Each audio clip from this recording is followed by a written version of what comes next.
In a world clouded by noise, Truth is waiting in the quiet it whispers. until someone dares to listen.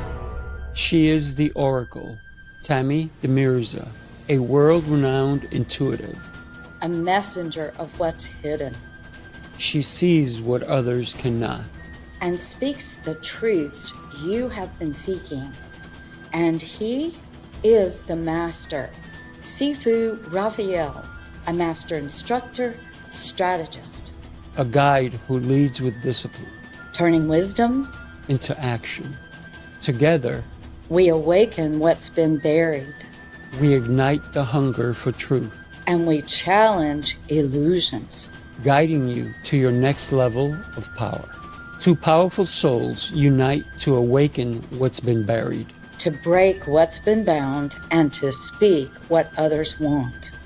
The Oracle, And the Master, it's time. Good morning, Tammy. How are you today? Good morning. I'm great. How about you? I'm exceptional. Every day getting better. You will always hear Sifu say that. Always, always. And you know why? Why? Because it starts with us. And if we don't believe it, who else is going to believe it? Right? Yes. So I think that's a really good thing to do in our minds is to have our own little intimate catchphrase that Right. gets us in alignment, right? Mm-hmm, mm-hmm. I'm excellent. I love the topic that we're going to be talking about today because when people think about pressure, like a pressure cooker, right? What happens with a pressure cooker? It gets hotter and hotter, or if the pressure builds and builds and builds and builds until you hear it or you feel it. What are your thoughts? You know, it's really funny because we're talking about so many things today, and where I have been in my life was Mm-hmm. the pressure to overcome this, the pressure to overcome that, the pressure to get to the next level, the pressure to get, when you look at every single thing that an entrepreneur has to put on the board, get your marketing, get this, get pictures, get photos, get website, Mm-hmm. there's like 30 things or more. And then as an author, the pressure to do that, the pressure to accomplish something, the pressure to be a certain person, the pressure to be on camera, the pressure was killing me. Mm. And I went through a couple of years, it's been about 3 years of so much pressure that my life was so busy because of doing so many things, signing up for so many things, feeling the pressure to get it accomplished, to finally get this in a good place, that seafood, there were times I didn't even have time to go to the grocery store. And I Wow. was eating peanut butter Ritz crackers during meetings. Oh And I my was God. begging my sister, would you please just cook for me? I will pay you. Just cook for me. I don't have time to go to the grocery store. So that and what that does to the body Mm-hmm. has effects. And I know what that is like.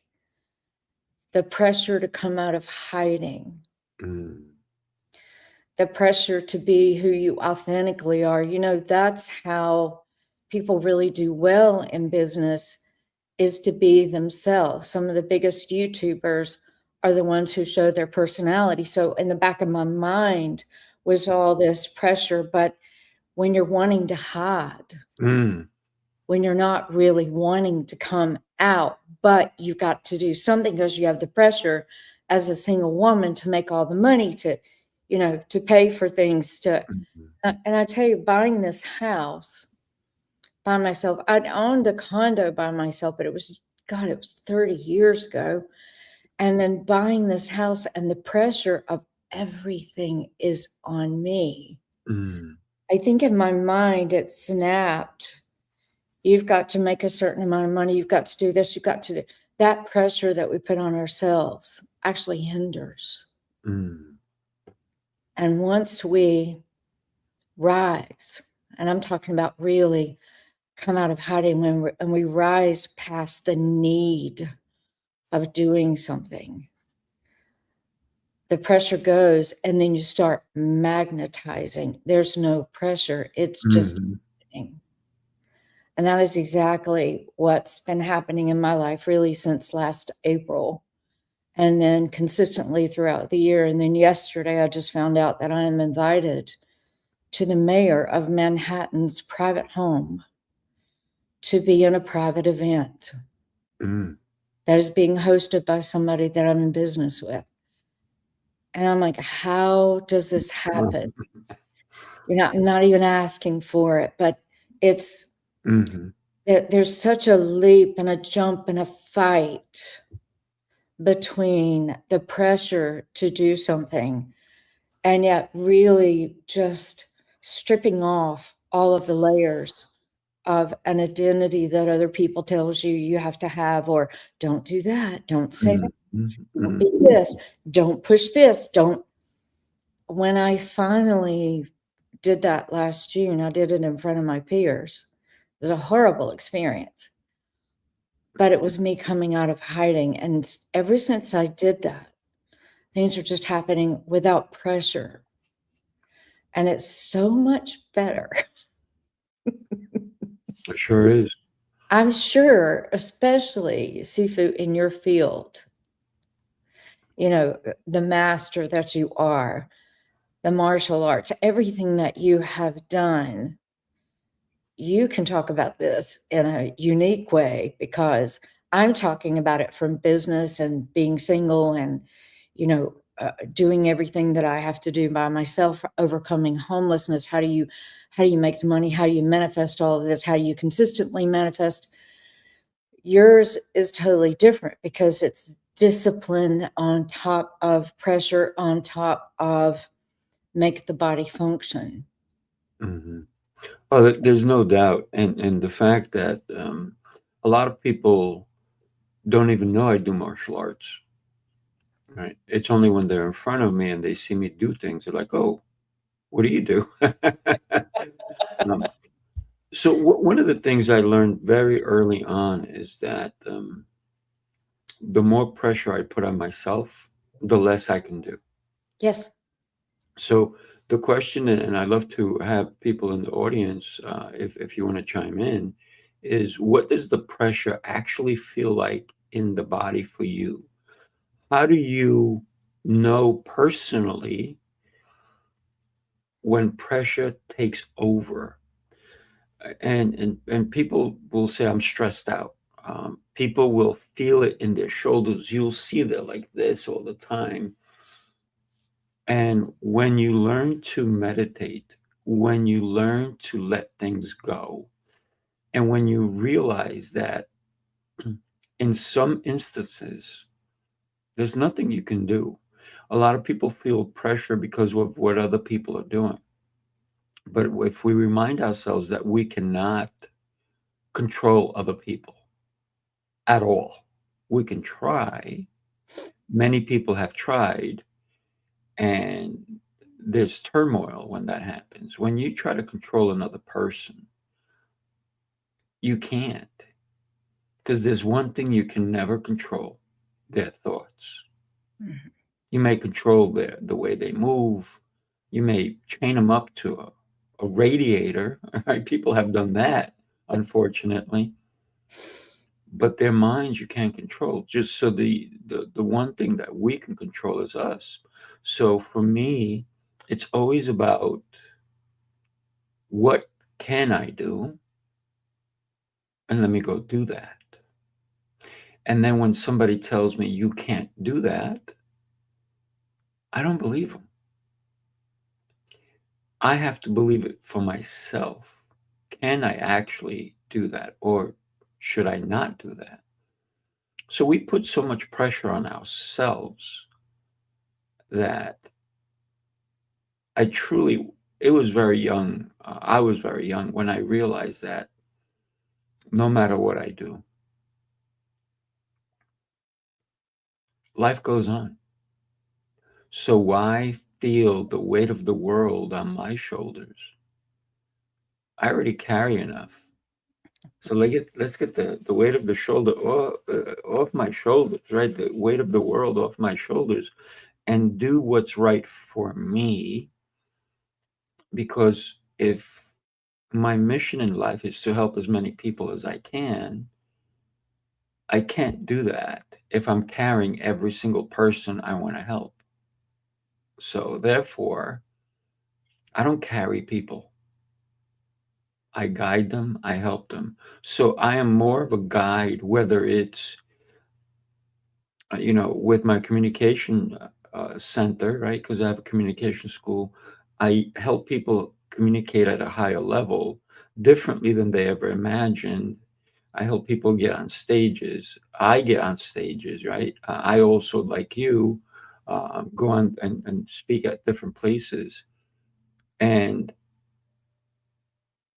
one of the things I always share with them is, why are you are getting on this stage? Why do you matter? And a lot of times it's, oh, because I have to do this and I said, no, relax. I said, why are you getting on the stage? What's the most important person in that room? Is it you? Is it them? Is it us? And if it's you, why is it you? Is it them? Why is it them? And the mission and the comprehension, I think, should be is, what's the purpose? What's the outcome you're looking for? If it's to make more money, guess what? I don't think you're going to make that much. But if it's for you, if it's about you helping others, I think your world would expand, and it will expand in a good way, not like a pressure cooker where it's going to blow up, right? So therefore, in martial arts, for me, it's always about relax in a good way, so you don't have tension being built up. Because if you're put in a confrontational spot, everybody, I don't care who you are, if somebody's attacking you, nerves are going to come up. They're going to rise, and you are going to have to do something about it. Because if somebody's attacking you and you do nothing, you're not going to be in a good spot. But if you relax and you allow what you've learned in martial arts to take over, I was having a conversation, and then I'm going to give it back to you, Tammy. I was having a conversation with a client yesterday, and I said to him, you don't realize that your body is another brain. Yeah. In a confrontation, you can't think. No. Your body is doing the thinking. But if you conflict it, then you will be in trouble. So I said, you didn't realize it, that your whole body is just another brain. It already knows what to do. So why are you getting in its way? Right? We can't do that. And so a lot of times people feel that they have to overthink things. Meanwhile, they already know what to do. I'll pass it over to you, my dear. I have 15 different ideas running through my mind right now. But one of the things that came up is, in your estimation, and you can just say this in 2 or 3 words, what is the biggest thing that causes pressure? You mentioned control. Do you think that is the biggest thing for you that causes the pressure, the need to control, or the need for something to happen, which is the need to control? Mm. What do you think is the biggest pressure?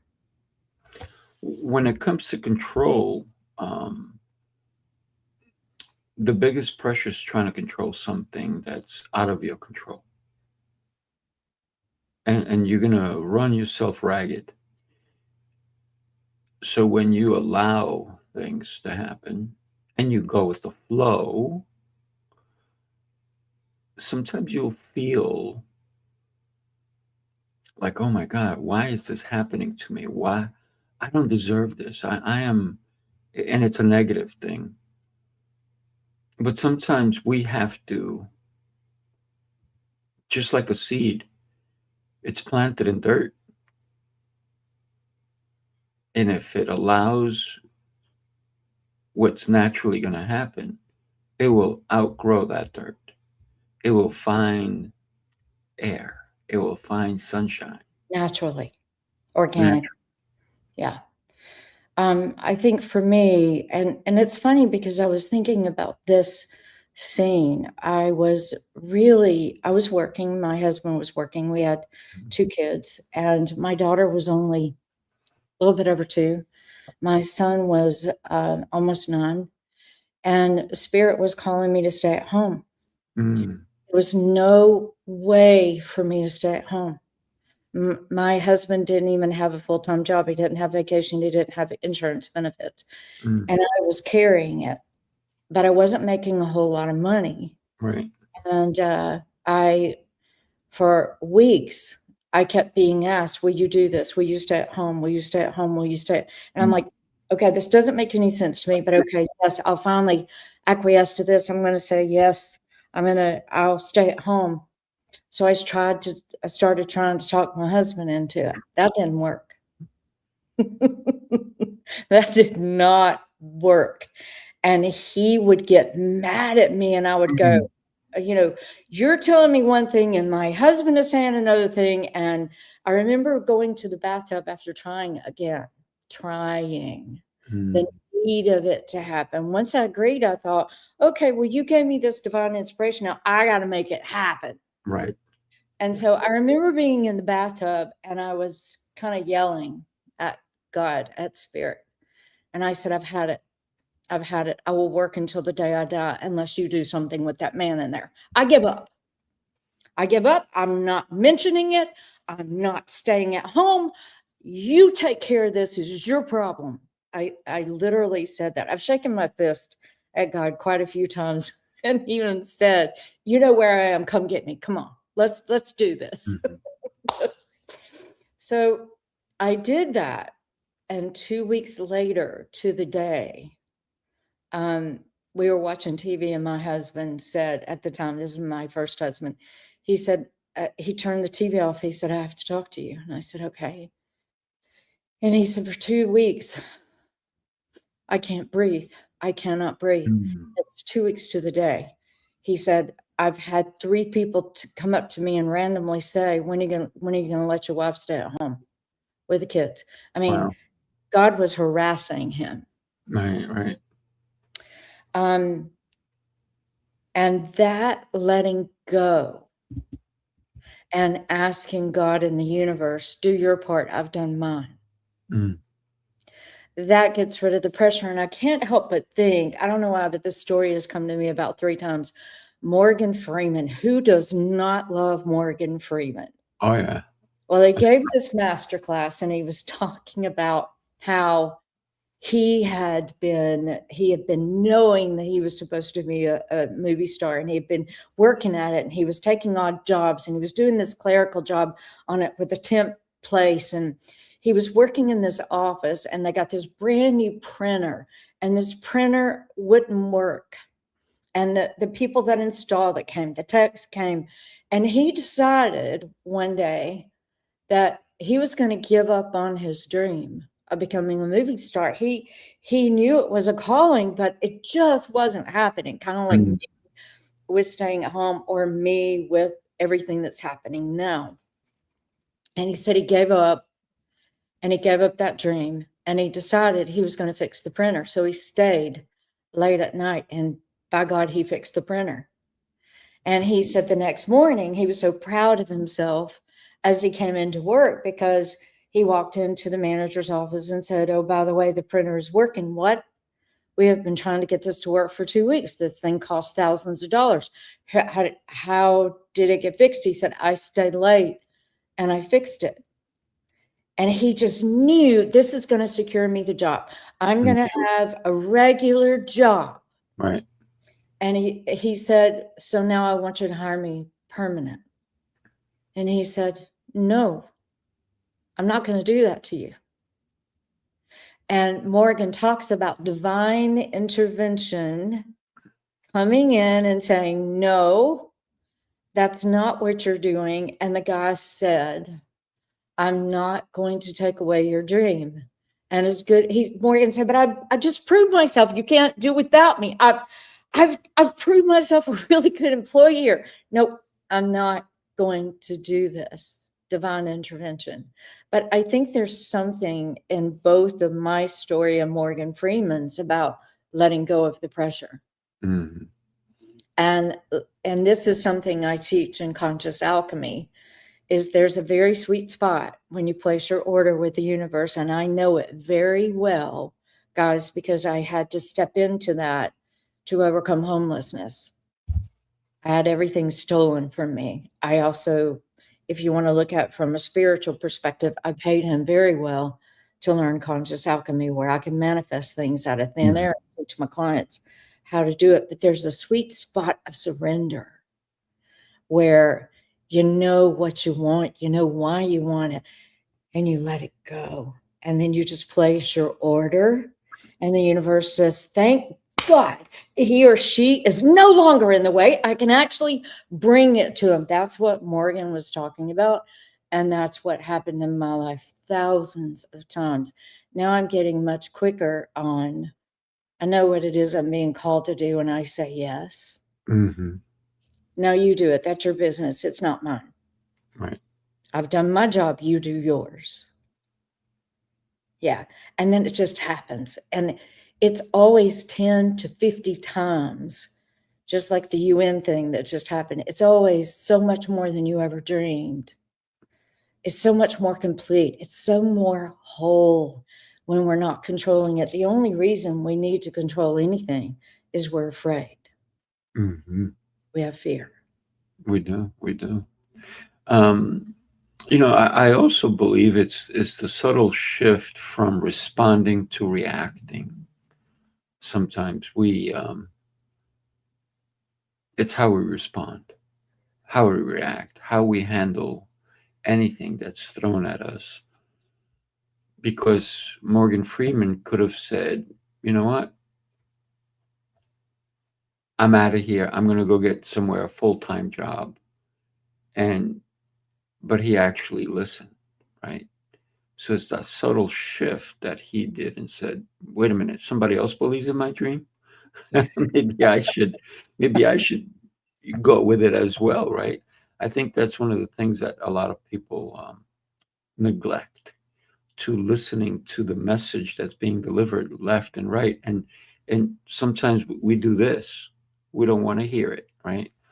And so that's where being intentional about being with yourself sometimes is so critical.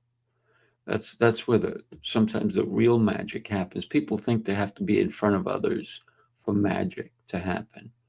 I think it's when we're by ourselves that magic really does happen.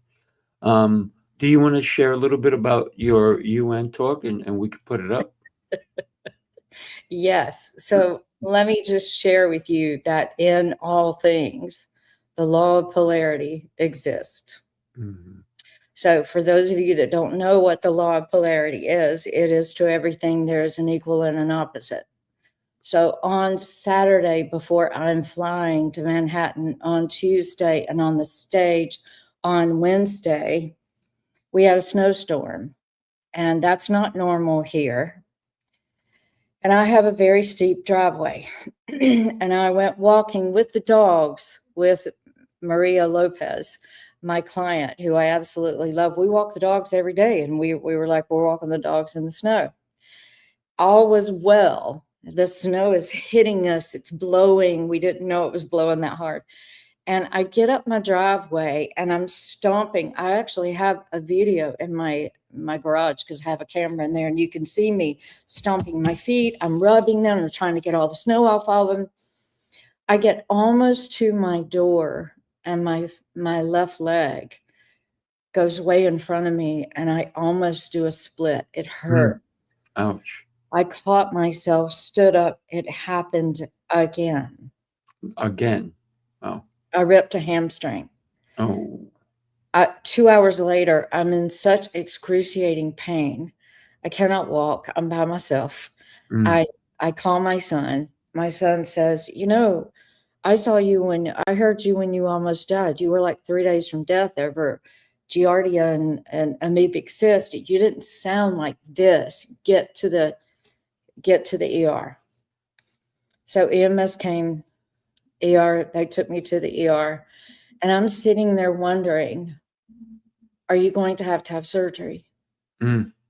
Or did you I didn't even know that when you pull a muscle that hard, that fast, the doctor in the ER was explaining to me that you can actually chip off pieces of your hip or your knee, and they Mm. had to do x-rays to make sure. And I'm laying in that hospital bed in the ER wondering, are you going to get to speak at the UN? Right. Are you going to get to do what you have been memorizing and working so hard on? You know, I'm working with speaking coaches, and I've got another thing coming up in LA the end Mm. of this month. And I surrendered.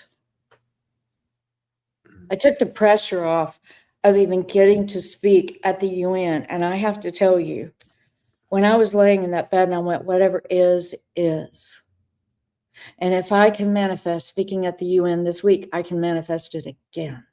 Mm-hmm. And when I let go, the pain started to subside a little bit. We don't realize that when things are bothering us, whether it's emotional or physical, our bodies will naturally tighten up, and then that causes actually more pain. And so I got the good news that that it wasn't a clean tear. It was like a rip like this, Mm-hmm. which Right. will heal itself. And then they came back and said, but we got to check the bones. Okay, you did not chip any bones. Quite healthy at 66. I said, okay, somehow I'm going. They gave me crutches. So I didn't have to have crutches, but Mm. I hobbled up to the stage. And when I hobbled up to the stage, I had been sitting for just a few minutes. First of all, and this is very emotional for me, my mom and my other dad, Russell and Blanche Roberts, came with me. When I invited them, I did not think about them knowing me. I was, I'm going to invite my parents right now because my dad died in 2012. I'm going to invite them to participate, to go into the United Nations, to have that thrill, to see the General Assembly room, to see some of the conference rooms, to be in that space, to go on the private tour that I have been invited to go, where you have to have special additional clearance in front of these flags. And if you want to know about this, you can go to my LinkedIn at Tammy De Mirza. I'm talking about this for the next 3 weeks.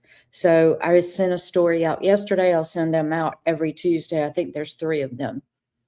And what this was actually like. For me, having them there was special. When I walked into the room, I did not know that Ambassador Dr. Hughes Sannon had sat me at the main table with him. So I did not know who was at that table. So I arrived first. So it's me, my mom, Russell, and then over there to the left of Russell is His Eminence. And I can't even pronounce his name. I'll butcher it, but he wants to talk to me privately because he's spiritual. And then Dr. Emanuela, which is Dr. Sannon's wife, Dr. Sannon, a very famous movie producer. You'll actually see him in the video. No, because we took that part out. David Sexta, and then Quinn Limley, who is on Broadway right now, is sitting beside me. She's the one that videoed it. Mm. I was treated like royalty, and then thus was my parents. Mm. I did not know that I had that place of honor. And then the entire trip was one award, one distinguished honor after another. Mm. And I've got them listed finally on LinkedIn if somebody wants to see what they are. I've got some of the globes beside me. The Medal of Honor is beside me. The citations from the City Council and the state of New York. And then a picture that was drawn intuitively, energetically by a very famous artist. So I walked on with 6 things. Wow. when I walked up to the stage after they introduced me is where you're going to see this video starting. And then Sifu, tell me when you think we've had enough of that, because you see the whole thing. And if there's a way to put that link in the chat of the YouTube, that would be great. But if you go to LinkedIn, you can get that link too. The first thing that I said was, don't worry. I know you see me hobbling. My speech is better than my hobble. So I want everyone to know that, and listen, traveling with my parents is, I had them in the elevator the morning they were leaving, and they lose this, they don't know where this is, they don't know where the passes are to the UN, they don't, it's like trying to corral wild chickens. And I looked at them as they were leaving, and we were late to the gala because they were losing things.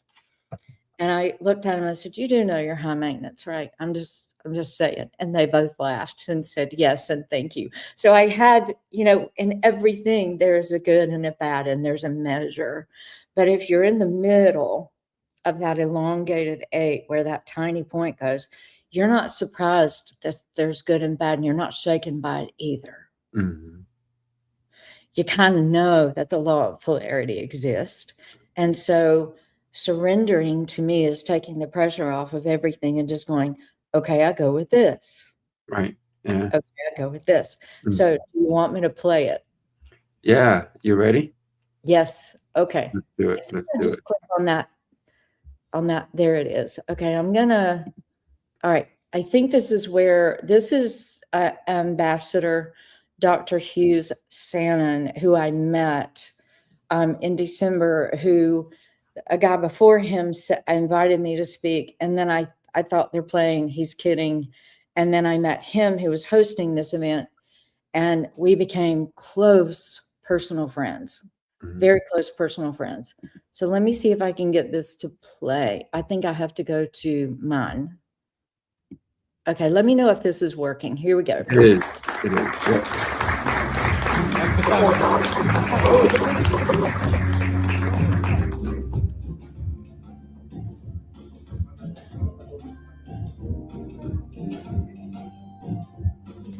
Don't worry, my speech is better than my limp. I ripped my hamstring Saturday, and I was coming unless I had to have surgery.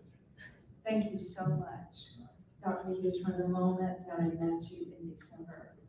You have become a close personal friend. I absolutely love you. And there's so many people here that I know and love, and the rest of you, you're just friends I haven't met yet. That's right. So here we go.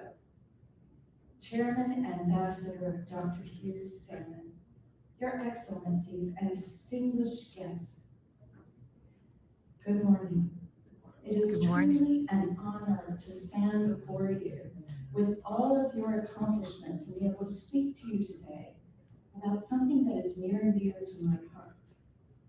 My name is Ambassador Dr. Tammy De Mirza, and I am known globally as the Breakthrough Alchemist.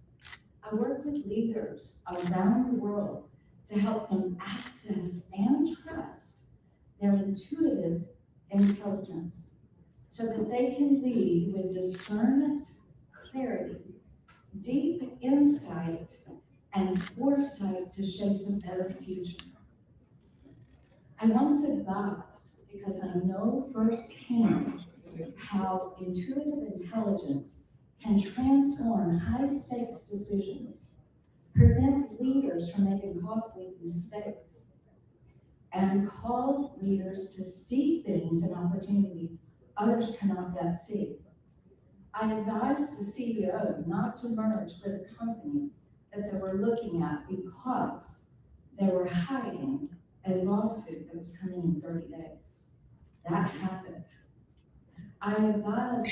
I'm going to stop it because I want people to be able to just look at this themselves. And I don't know how to unshare that. Okay, you did it. Thank you. Stepping in that position and speaking at the UN, and then this was in the Nigerian embassy. The one in the Nigerian embassy was recorded in its entirety. I have clips from the other one in the UN, was a compilation of my entire life, kind of like Morgan Freeman, working and working and working and working in your entire life. And then finally, you're in alignment with it. And when I don't know if you know about the law of resonance, it's where you embody that and then you magnetize it. You already are that whole journey of coming out of hiding and stopping fighting who I am and just speaking that truth in front of a group of people that I thought were soulful leaders, but they were all left brain thinkers, left brain, left brain.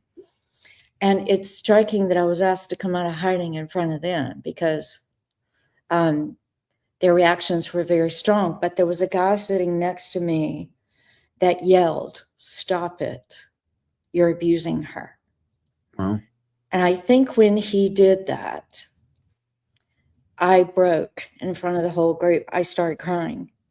And he held me for a minute. He said, "I don't know why you're treating her this way, but you're going to stop." And the leader said, "Thank you. We needed that." Instead of him stepping in and doing it, this guy did it. That one thing of somebody being there and seeing what was happening and the aggression that people have when you come out of hiding, it's a threat to others. When you are authentic, everybody wants you to follow the same path. Come on, let's go around the same circle again and again and again, and let's not really get to the truth. Let's just keep going around the circle and everybody acting the same and everybody doing the same thing. Yeah, I'm okay because everybody else acts like I do. No, be different. So getting up there to speak was the compilation. And I have to tell you, I'm not the same person. I can feel I'm still transforming from this experience and all of these awards. And most of my awards are about consciousness work, transformation, how I am helping humanity and being recognized from the United Nations, from UNESCO, from COGEP, from these places where it matters. I went, only God, only Spirit could say, "We're going to show you that you're seen. We're going to show you that you're seen." Yeah. And so, but we have to see ourselves and stop putting the pressure on being someone that others say we need to be. And now, and even Bill Walsh, and I have to tell you that I met him 2 years ago and I hired him. Meeting one person can literally change your entire life. And Bill Walsh is the reason that I was there at the UN. It was at his event that I met these ambassadors and was invited. He texted me the next morning. I was thanking him. I said, "I want you to know, I know that this is because of you. And I just want to thank you." And he went, "Tammy, you blew it out of the water. You blew it away. You have shifted so much in 1 year." Bill Walsh saw me. He's a seer. He's clairvoyant. I'm clairvoyant. If we have one person that can see us and hold that space for us, which is what you do for your clients, which is what I do for my clients, you can't put a value on that. No. You cannot even pay for it. It's worth millions and millions of dollars. And that is the position that I kept putting myself into when I had the private conversation with Bill, and he said, "You don't think I've worked with a seer before? I know good and well you're a seer." And I'm looking at him and I'm like, "What?" He said, "Oh, I see you." And he told me some things privately. I hired him immediately because I had been hiring coaches to see me. I could see my clients, but I didn't have anybody that could see me. But once I came out of hiding, I could be seen. Pressure of hiding is worse than coming out of the closet, so to speak. Well, think about high performers and the pressure, right? And then why are capable, intelligent people often the most disconnected from their own intuition. And because they're hiding, they don't Thank you. want anybody to see the truth, because um, the truth often hurts. And the truth will, we've all heard it, it will set you free, right? Yes. But are we willing to listen to it?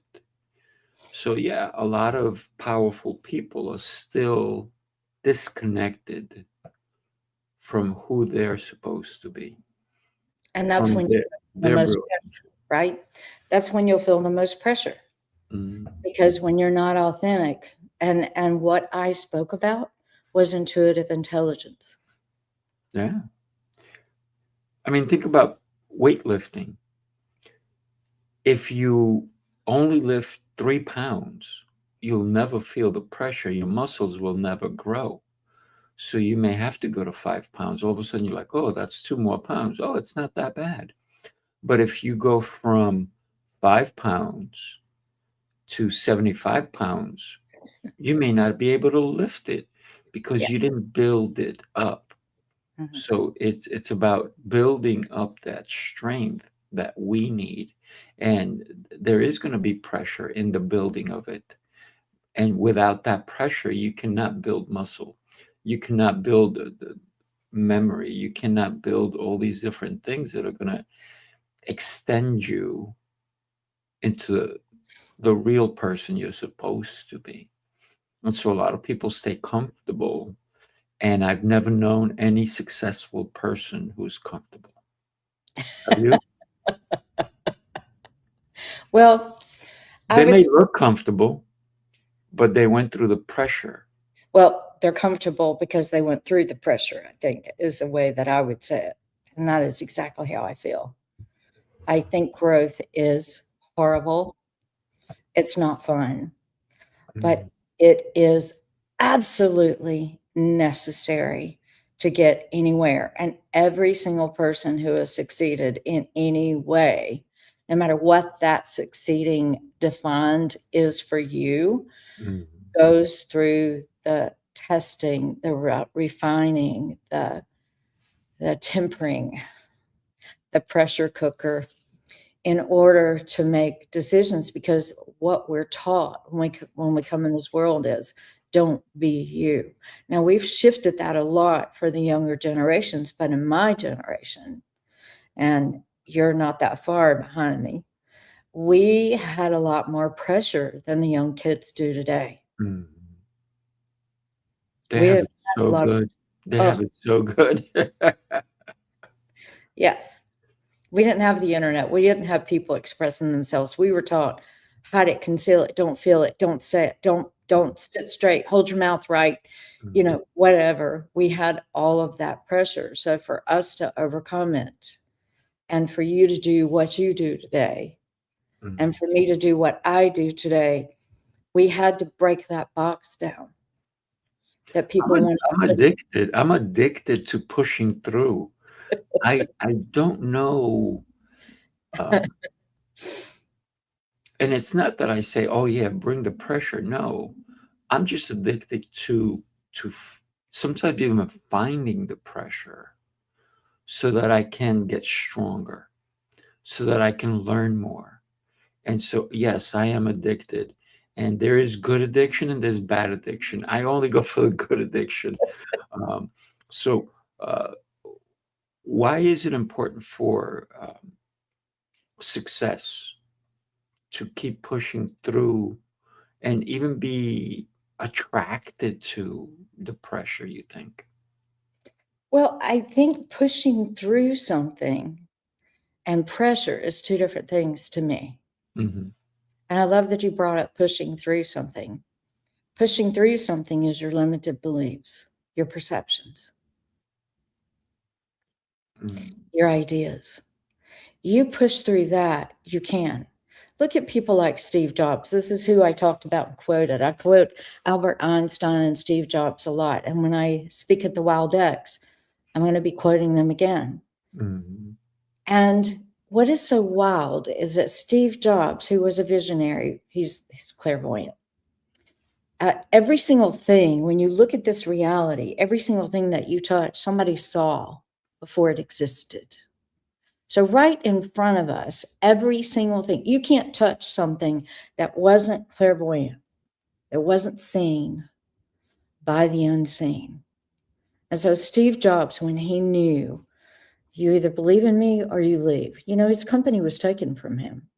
Mm-hmm. And then when he came back and he bought it again and he said, this is where we're going. This is the device that we're going to use. And if you don't believe in it, go. And did you know somebody sold all of their stock for only $10,000 and their family would be trillionaires right now? I know, it's I terrible. didn't They didn't believe. They didn't believe. believe. But I think to me, the pushing through of not listening to what other people say and going with your own inner guidance. Mhm. And I think that's what you're addicted to, the growth, Oh, the yeah. getting on the other side of it. That's different from pressure. The pressure to me comes from mostly limited beliefs and fear-based thinking. That person said, I can't do this. My family doesn't believe in me. One of the healings that I went through that was shocking was that my mom really did not know me. And when people hear me talk about her on stage in my life, it's quite traumatic. She did not know me. All she knew was my daughter travels a lot. That's all she knew. Where are you going now? What do you no, don't even ask me anymore. What are you doing? Where are you going? Doesn't really care. Family doesn't care. What she saw was a tiny portion now of my life, and she's crying and she's proud. And I went, wow, I didn't know that I was going to get that. Because I was thinking about them, and I think you might like walking into the United Nations. I think you might like meeting these dignitaries and diplomats and, all of these people, this famous movie star sitting right to my right, and we became friends. And I mean, it's fascinating. I did not know that the healing would come of, oh, your mom finally knows this much about you. And that is one of the things that I'm still processing. I'm 66, and finally, one person in my family knows this much. I had accepted that I would never be known. I accepted that I would never be understood. I didn't need that, but to have that is now such a healing for me, and I'm adjusting. I'm adjusting. It's beautiful, but back to what you said, you're addicted to growth. You're Oh, addicted to pushing through any pressure that comes from outside influences that would say you're not enough, or somebody who may have said to some of you in the audience, you'll never do that. You're insane. You'll never accomplish that. You're not good enough. You shouldn't ever try to do that. What are you thinking? Why are you doing this? And then when you succeed, Bill Walsh talks about this. And then when you succeed, they come to you and go, yeah, I knew you could. No, you didn't. No, you didn't. Christine Northrup wrote a very famous book, and I was with her at an event for Hay House. And she said that when she finished writing the book, they said, you got to do your gratitude. She said, I don't have a single asshole to thank. Every single person in my life, including my husband, told me I couldn't do this. Why would I say thank you? Even her. yeah. Lost her teaching job at the medical university over that book. But she did it. She did it. That's the pushing through. To me, that is, I'm going to break down this wall that you perceive that I have, and I believe I can. I believe. I believe it's about the decisions that we make, right? It's the difference between a reactive decision and a grounded decision. Because we all know what we should do. But sometimes we react and our decisions are based on what other people want us to do. And when you're grounded in your decision making, you may upset some people. And guess what? It's your life. As long as the decision is not hurting them, I say go for it. Go for it, right? Because in the long run, like all things, you've been on the highway, you've seen rubbernecking, and everybody needs to see what happened, what's the tragedy, and it causes even more accidents. And sometimes a big accident happens on one side of the highway because you can see over, everybody on this side slows down, and somebody who wasn't ready to slow down crashes into somebody, and now you have accidents on both sides. But if everyone understood that this is out of my control, and just because I want to see, I'm putting myself in danger, and we have to make the decision to do the right thing for us.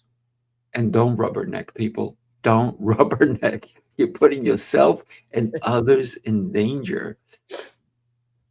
And what I say is, anytime if I ever see an accident on the highway or even on the same side, first thing that I say is I pray for them, and I said, I hope everybody's okay. And I hope if anybody is being taken, if I see an ambulance, I said, I hope that they will be okay. Right. Because that, like I said before, I cannot control others. I can't even control their outcomes. I don't even know them. They're on the other side of the road, right? So it's about not taking undue stress, undue pressure when it's not necessary. So also, I want everybody to think about how to pause without losing momentum in your own life. And sometimes that pause is because we need to listen to our body, right? If you're running yourself ragged, what's the outcome for that? Are you going to be hospitalized? Are you going to be in bed for 3 days because you didn't stop to smell the roses? And people, like you said, you were eating crackers and you wanted somebody to cook for you because you're like, I need real food. But you were running yourself ragged because you didn't take time for you. And so many times we put everything else in front of us. Everything else is more important. We need to stop that. We really, really do. There's nothing wrong with pressure, but your presence is totally the most critical.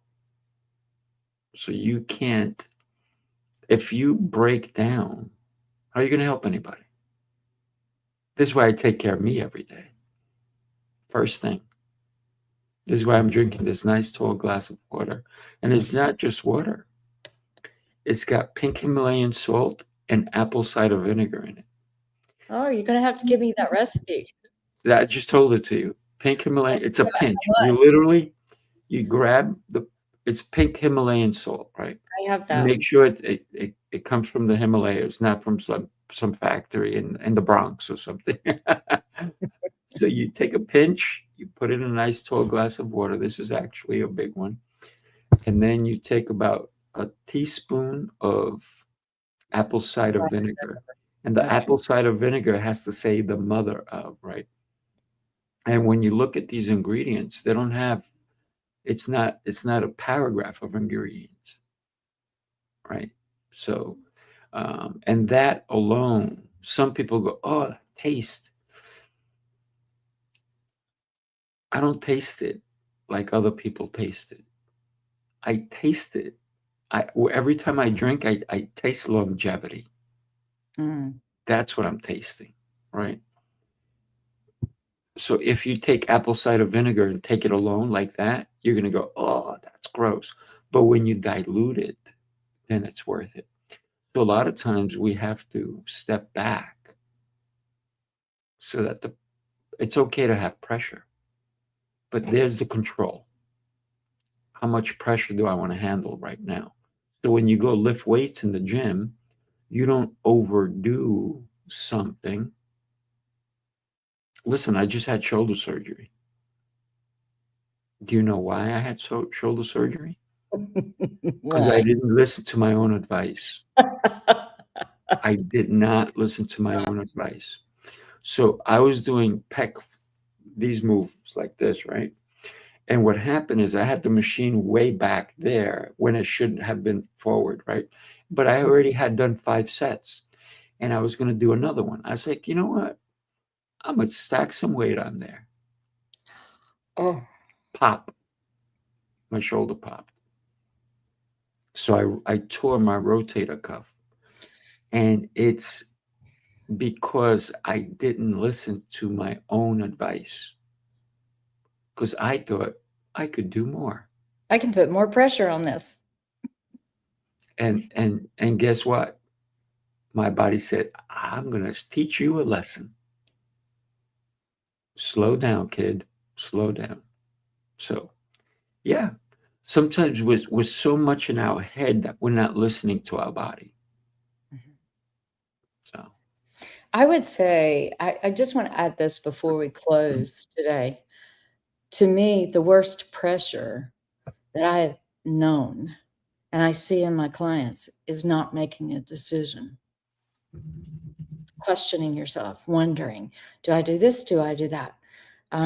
There's different techniques and things that I teach people, even how to make the body a human pendulum and ask it yes or no. It's pretty wild. But for me, the biggest pressure I think that most of us have is not making a decision. Once we make a decision, everything calms down. yeah. When you did that, you made a decision to add some pressure that you really didn't need. I didn't need it. Yeah. And now here's the thing, right? Did I learn a lesson? Did it cost me? Absolutely. But did it make me better? Did it make me understand things a little bit more? That sometimes, and I think that this is what a statement that I say to everybody. If you ever see my ego, punch it in the face. Well, guess what? My ego showed up and my body punched it in the face. Because I wasn't trying to impress. I wasn't looking at people in the gym. I wasn't look at me, look how what I can do. I was just doing it for me. Right. But it must have been my ego who said, "Yeah, let's throw some extra heavier weight than you've already been doing."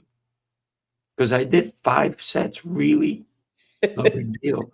And so when I thought, "Oh, I did that. I'm so good. Let me do more." And my body said, if I would have done a little bit of more pressure, I think I would have been okay. But I overdid it. Put too much weight on there. And so it's even the conversation I had with myself. So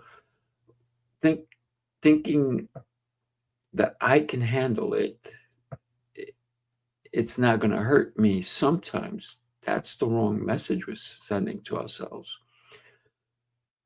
So think about how pressure drowns your intuition, because I knew better.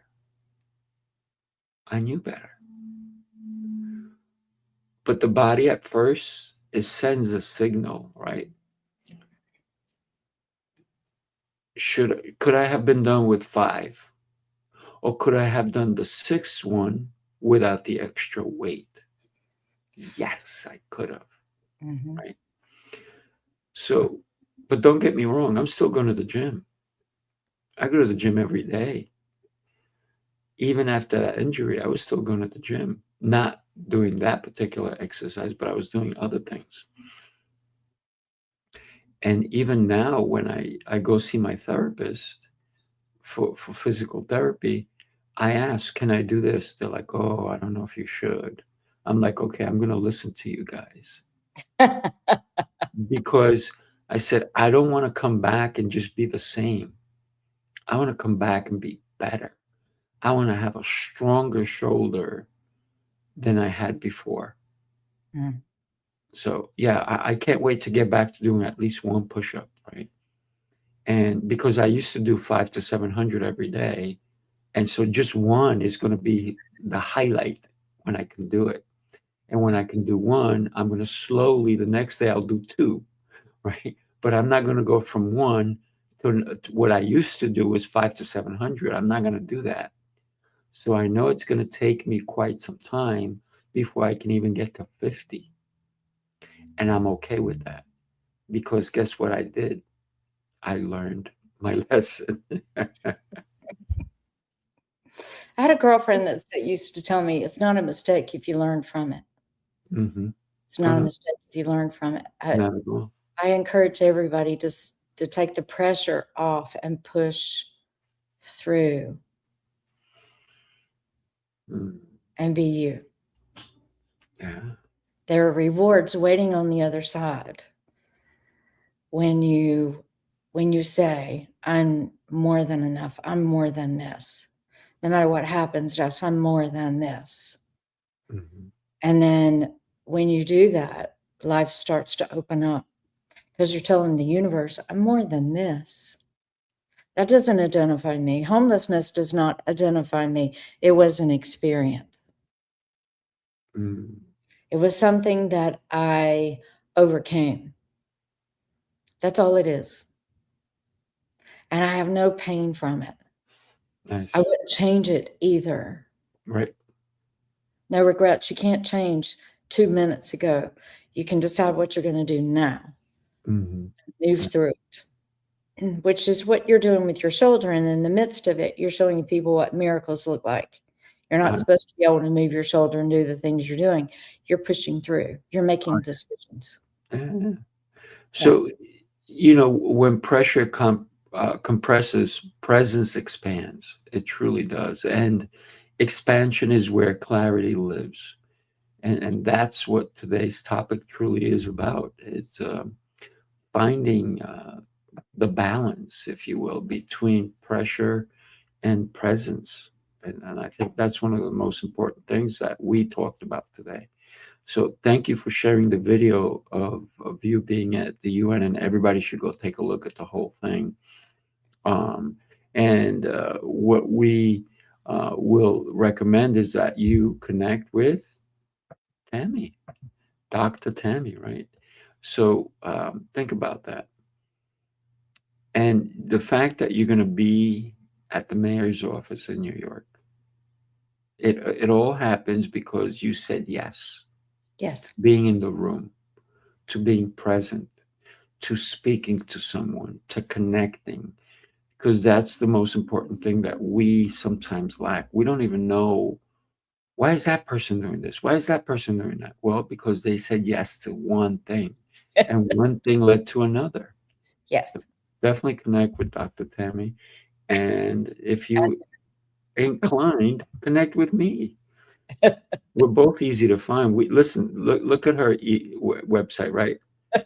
So easy. And then look at my website. Look how easy it is to connect with us. Mhm. You can't go wrong.